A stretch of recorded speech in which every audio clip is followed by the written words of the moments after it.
The V12 might be the greatest engine ever created, with some of the most fantastic exotic hypercars like the McLaren F1 and Ferrari Enzo harnessing its great power. However, not all V12s were created equal, and thus today we'll be dissecting the designs, impacts, and quality of every road legal V12 in existence to determine which of them sits on top. As requested, this is my V12 tier list and includes a key for every manufacturer discussed. Please enjoy, and let's get started. Starting our list off will be the BMW V12s, with the M70 being BMW's first production V12 intended for use in 7 and 8 Series luxury sedans. Although far less powerful than the more exotic V12s of the late 80s and early 90s, the M70 laid the foundation for some legendary engines. Unfortunately, its utilization of 2 ECU units created some very hard to diagnose issues, and even though it is a great starting point for BMW, when comparing the M70 to what is yet to come, I have to put it in the C tier. Although the S70 V12 from BMW was somewhat of a successor to the M70, it was quite a different engine. The heads were redesigned to resemble those of the S50, a BMW inline 6. This meant more valves and better airflow, which was further assisted by the introduction of variable valve timing, resulting in an astounding 618 horsepower in the legendary McLaren F1. The S70 was also only 584 pounds, very light for a V12. The power achieved through this lightweight platform is a massive reason why the McLaren F1 has been the fastest naturally aspirated car ever for 25 years now, a mind-bending record. This engine firmly belongs in the S tier. The M73 is the proper successor to the M70 and made subtle but important upgrades to the previous design. First off, the M73 retained the simple single camshaft design, resulting in little mechanical reliability concern. The major difference was a displacement increase from 5 liters to 5.4 liters, making the M73 a more powerful engine equally well suited to its high-end luxury sedan application. Additionally, some M73 engines still use 2 ECUs, but one variant did condense down to 1 ECU. I think the M73 was a proper evolution of the M70, and I would put it in the B tier. As the first production V12 from BMW that featured direct injection, the N73 is far more similar to the S70 with dual overhead cams and variable valve timing. This final naturally aspirated V12 from BMW came in various displacements and saw usage in the Rolls-Royce Phantom, a trend that would continue with the N74. These subtle changes made the N73 more powerful and efficient than its predecessor, all while retaining respectable reliability. I think the N73 belongs in the upper end of the B tier. The N74 and its 4 variations were the first twin-turbo V12s from BMW. The N74 is a reliable powerhouse and helped to build much of the modern Rolls-Royce brand. This turbocharged setup allowed the N74 to use a lower compression ratio than the N73, which puts less stress on the internals and increases durability. There's a reason the N74 has been around and in use for almost a decade and a half, and I think it's worthy of being our first entry to the A tier. Getting into Mercedes, one of the largest contributors to the evolution of the V12 engine, the M120 was their first, and it was found in high-end luxury sedans similar to BMW's original V12. The M120 also had one incredible application in the form of the early Pagani Zonda C12. Between its forged steel connecting rods and all-around simple but exquisite design, when properly maintained, the M120 might be one of the most reliable V12s ever created, with some users claiming over 500,000 kilometers on the odometer. Based on this, the M120 belongs at the very top end of the A tier.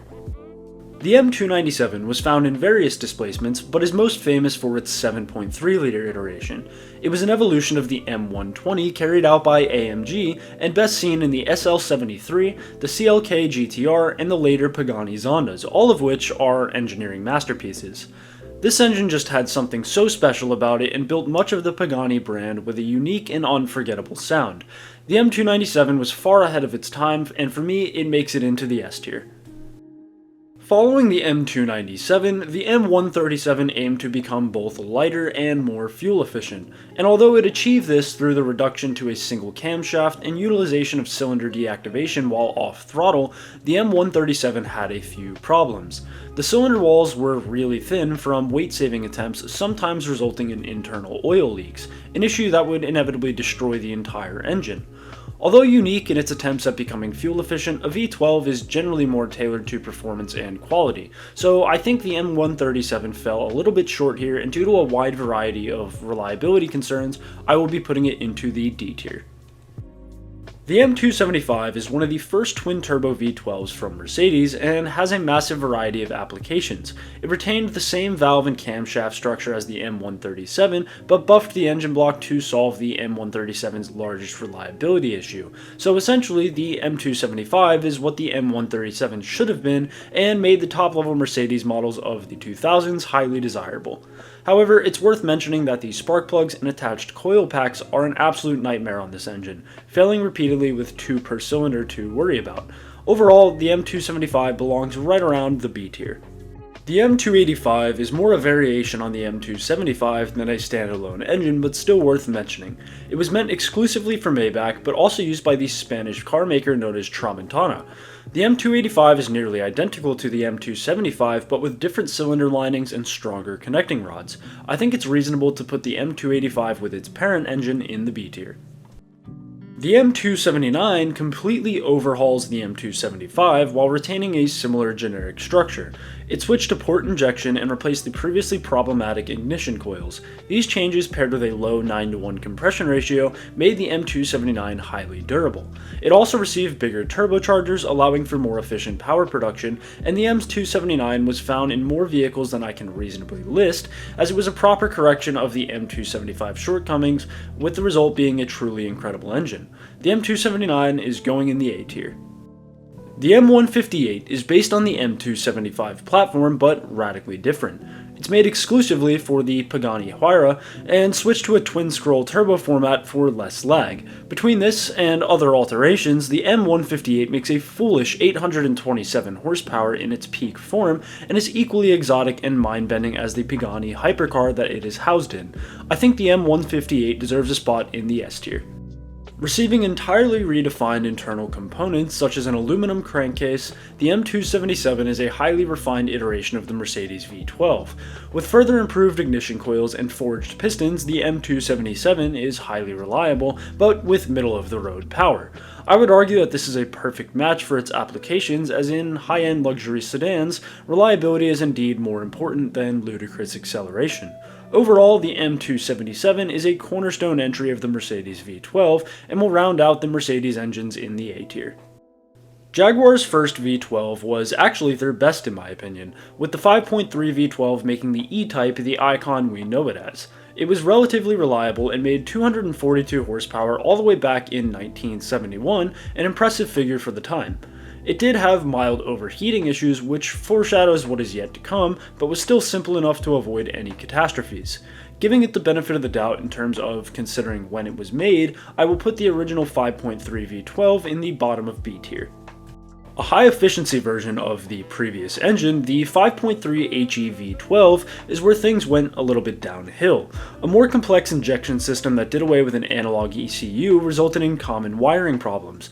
These engines were equally prone to overheating and only made 20 horsepower more at the cost of additional reliability. Unfortunately, although I do find the XJS V12 an intriguing concept, I have to put it down in the C tier. The 6.0-liter Jaguar V12 was the last of the bunch and came with the fun problem of dropping valve seats due to overheating once again. Although there seems to be mixed feelings on these engines, they are ultra complex with a multitude of common issues. Dealing with the headache of this for 330 horsepower is tough to justify, and my personal take here is that the issues with this engine are more problematic and critical than the previous. Jaguar's 6-liter V12 will be in the D tier.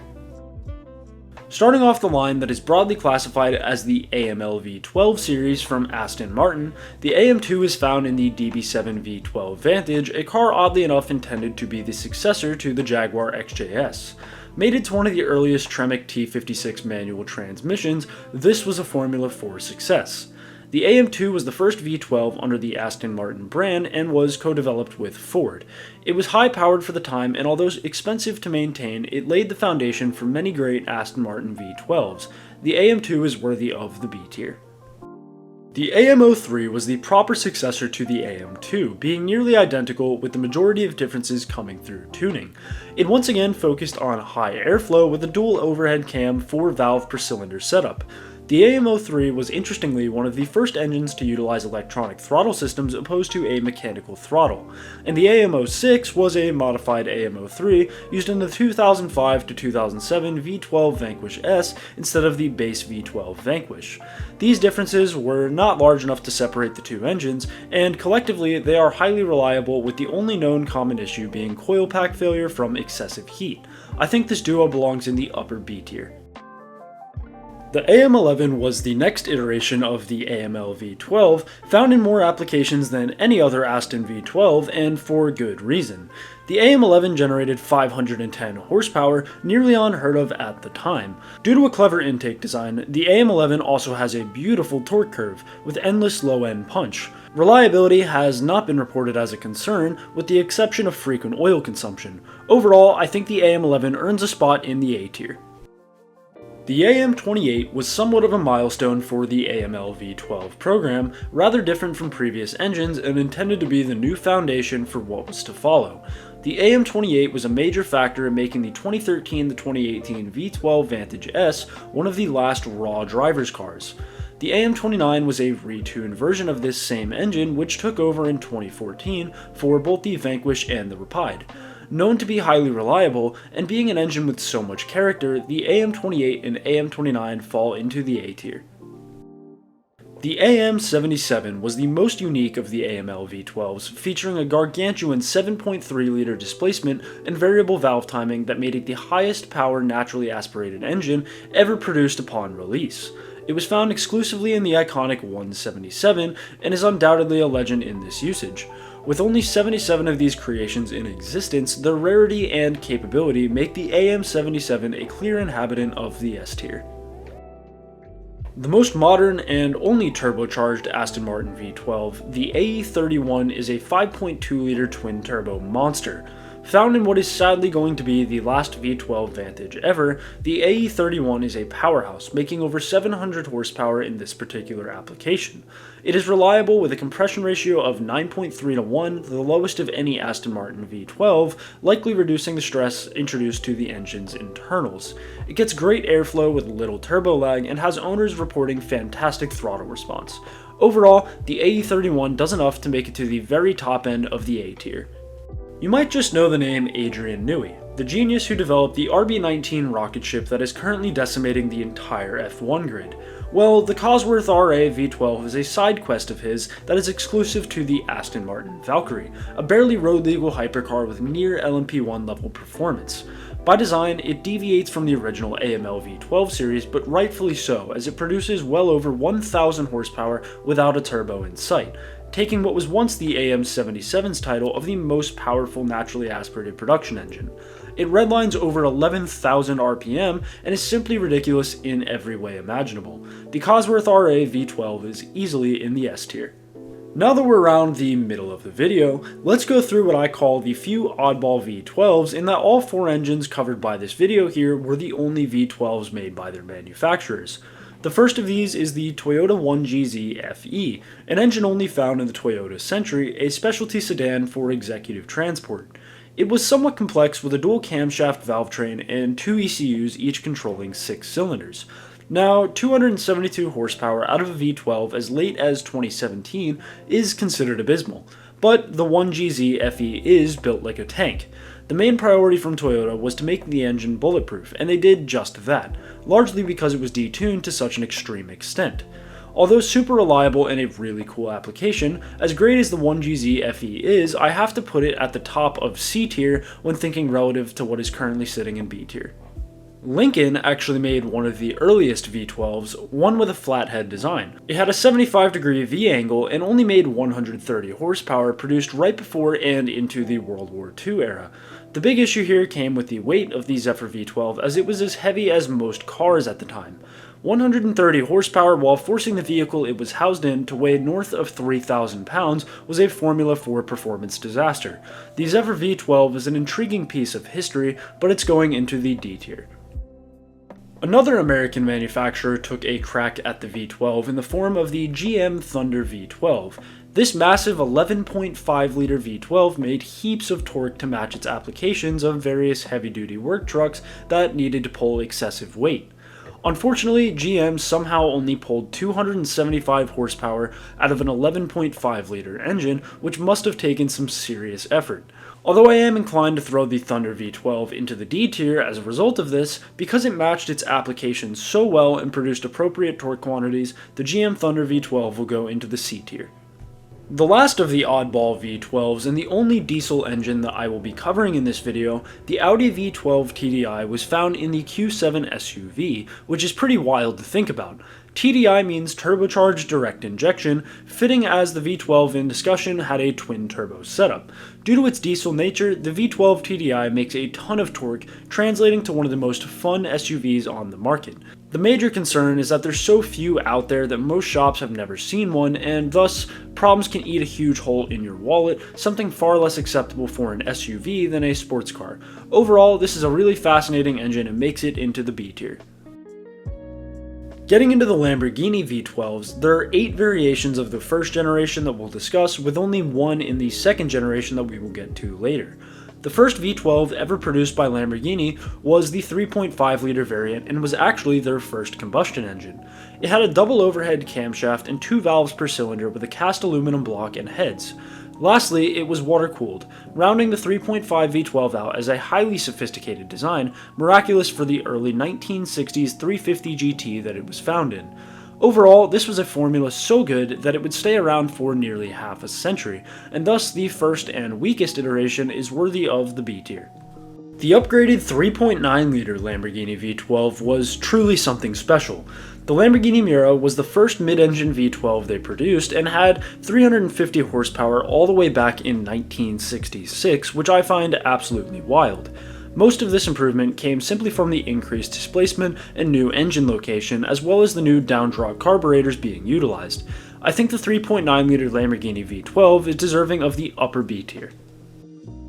Truthfully, not much changed for the 4.8-liter iteration of the Lamborghini V12 outside of displacement. Thus, following the same logic, the 4.8-liter Lamborghini V12 found in the LP500 Countach is also in the upper B tier. The 5.2-liter V12 brought more prominent change, with each cylinder now having 4 valves rather than 2. The better airflow this created, along with the mildly increased displacement, gave the 5.2 a near 80 horsepower gain over the 4.8. The 5.2 also had one unique application in the form of the Lamborghini LM002 off-road vehicle. I think this gets over the hump into the A tier. The 5.7-liter Lamborghini V12 kept the same 4-valve per cylinder design, but ditched the carburetor for sequential fuel injection, a very successful system. This engine, unique to most Diablo variants, made far more torque than its predecessor and enabled the Diablo to become the icon we know it as. The 5.7 V12 propelled the Diablo to the title of fastest production car worldwide at that time, which is a pretty incredible thing, and for such reason, the 5.7 is worthy of S tier. This engine was essentially a larger displacement and more aggressively tuned variant of the 5.7-liter V12 with no major changes seen.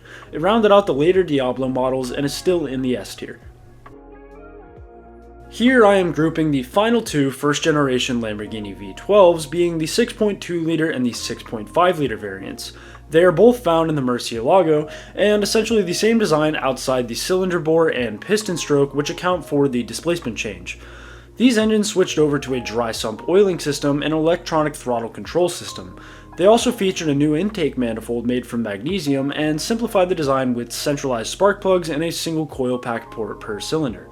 All these modifications made the Murcielago engine nearly perfectly balanced with not a single notable reliability concern. I hate to be redundant here, but Lamborghini really figured out the V12. This is going in the S tier. Onto our final Lamborghini entry, the L539 V12 is the only iteration of the second generation V12, although found in many applications and tuned differently for each. Some of these, such as the Aventador, Centenario, and Veneno, are unforgettable and timeless. The L539 received variable valve timing and retained the same multi-point fuel injection and dry sump oiling systems. Many air inlets were increased in size, which is where much of the added power originates, and once again this engine is too capable and reliable to put anywhere but S tier. Last but certainly not least is the Ferrari V12s, the very engines that built the brand. For the earlier generations, I will be grouping them by generation as there are far too many subvariants to tackle, most of which are very similar to each other. The first Ferrari V12 generation was known as the Colombo and spanned from 1947 to 1985 and was originally a carbureted and single overhead camshaft engine with a 60-degree V angle. It changed to two dual cams in 1949 and became supercharged. It also only had 2 valves per cylinder and was a simplistic and effective design. My favorite application was in the 250 GTO, where it had a fantastic 8,500 RPM redline. When considering the time it was manufactured in, the Colombo V12 was the start of something really special and deserving of the upper A tier. The Lamborghini V12 family has an interesting story behind it, with another engineer being tasked to build something better than the Colombo V12 within the same time period. It only ran from 1950 to 1959, as in almost every attempt, the Colombo ended up being more reliable with higher horsepower production, deeming the project somewhat of a failure. I think the shortcomings of the Lamborghini designs put it into the C tier. The Jaguar V12 family also had a very short run from 1956 to 1958. It was more complex than the Colombo, using 2 spark plugs on each cylinder with a similar dual camshaft valve train. It was one of the earlier V12s with dry sump oiling, but ultimately also fell short of the Colombo V12. Its designer Vittorio Jano went on to design a very successful V6 known as the Dino, instead discontinuing the Jano V12. I think the Jano is similar enough to the Lamborghini in its outcomes and impacts that it will join it in the C tier. Finally getting into the first major Ferrari V12 to supersede the Colombo, the F116 was an engineering marvel. It powered some of the most recognizable Ferraris from the 90s and 2000s, with its larger displacement F133 twin first showing up in the 550 Maranello. Both engines acquired a new V-angle of 65 degrees, with the new design having 4 valves per cylinder. These engines were extremely powerful for the era and belong in the A tier. If you're still watching this video, you definitely know just how great the Ferrari F50 is. The F130B found in the F50 is a major reason why. This 4.7 liter naturally aspirated V12 creates its own genre of music with how great it sounds and has a one-of-a-kind design. The F130B had 5 valves per cylinder, 3 for intake and 2 for exhaust, driven by a dual cam setup. It weighs a miraculously light 437 pounds thanks to aluminum heads and ultra-strong titanium connecting rods. Although it isn't the most powerful V12 on this list by a long shot, the lightweight, reliability, and marvelous sound at an 8,500 RPM redline earn it a spot at the top of A tier. Wrapping the video up with what might be the best V12 ever created, we have the Ferrari F140, also called the M144A in its Maserati MC12 application. The F140 is found in the Ferrari Enzo and the LaFerrari, which is essentially all you really need to know. In the Enzo, the F140 became the most powerful NA production car ever, a title passed around by many engines within this video. This engine design is so effective and reliable that even today in 2023, Ferrari is still making it. The F140 nails every aspect of a V12 and is entirely the stuff of legends, so the F140 is going to round out the S tier. So that concludes my V12 tier list. Please let me know how you would have ranked these engines differently, along with any suggestions you have to improve this style of video. This series will continue, and I would greatly appreciate if you would subscribe to the channel to make sure that you don't miss the next one. Thanks for watching and have a great day.